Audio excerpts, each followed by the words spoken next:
when we look at all our deities, they're all having family.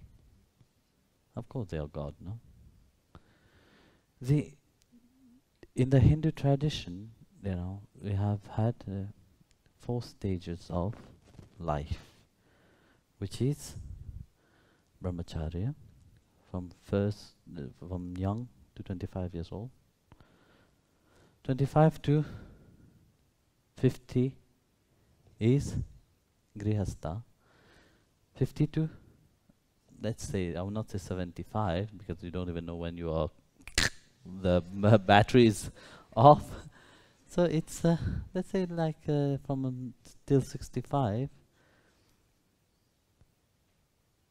you have vanaprashta, which means during this time, both husband and wife retire from everything, live in the seclusion, from family, from friends, from everything, but dedicated to God together.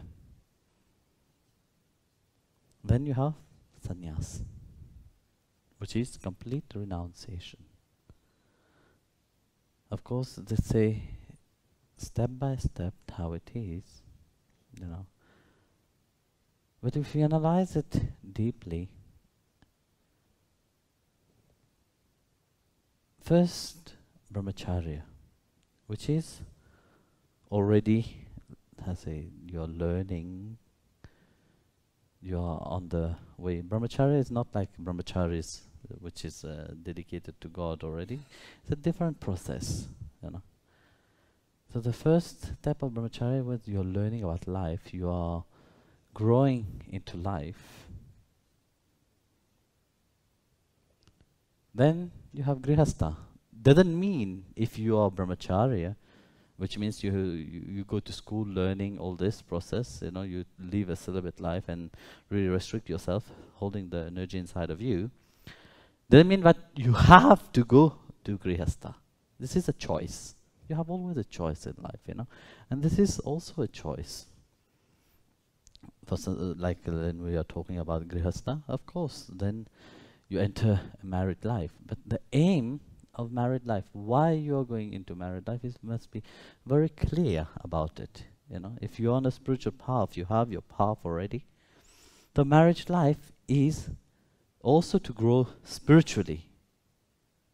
Because why you choose a marriage path is because you feel there's a lacking into living into, single life.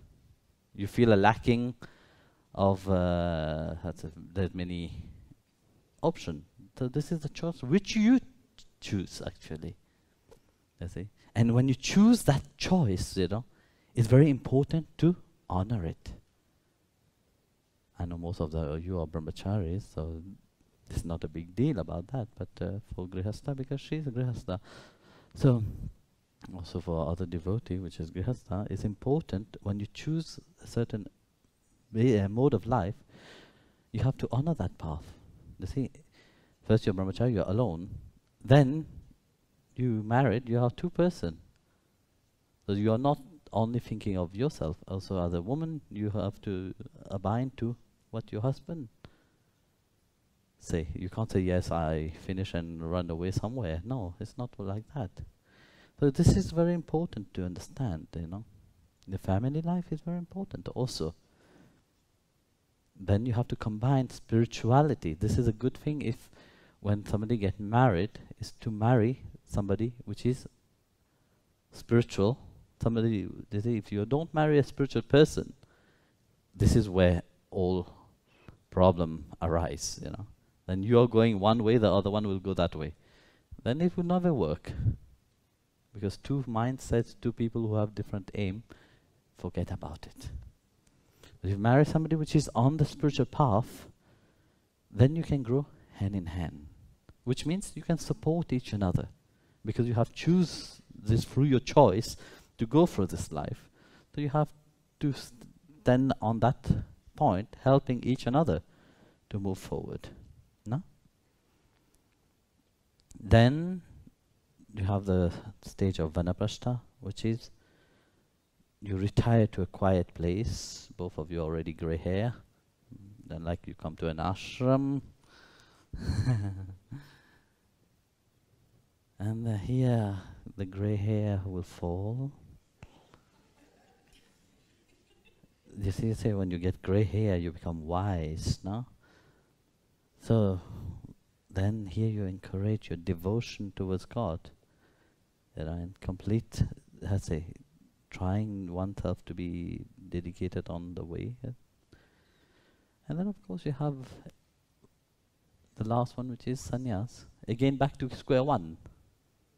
You start with brahmacharya, you end up again in brahmacharya, because you go through all these things to reach back to square one. So where have you advanced? Only through experience of life outside only. You understand? Because due to your dedication to your step by step through life, that's why. But again you go back to sannyas, which is complete dedication to God, only God. So whether one can reach God in a family life, you will reach certain level. But the ultimate is only when you completely surrender. Whether it is in marriage or not. But the Lord have to be, the ultimate of everything. No husband, no children. If husband and children is put first, forget about attaining God realization. It is not possible. Only when you place God first. Even in being in a relationship, if God is first, then you will attain Him. But if you put husband, wife, children first, you can forget about that. That's why it's very important who you're marrying. You see? If it is a devotee, this is very important. You can grow together. But if it is not a devotee, if it's somebody which is not on the spiritual path, it's very difficult. You know, very often, so many Mataji know about that, no? So, this is good for you, not a problem. Your husband or on the path. No need to run away. Honor that path.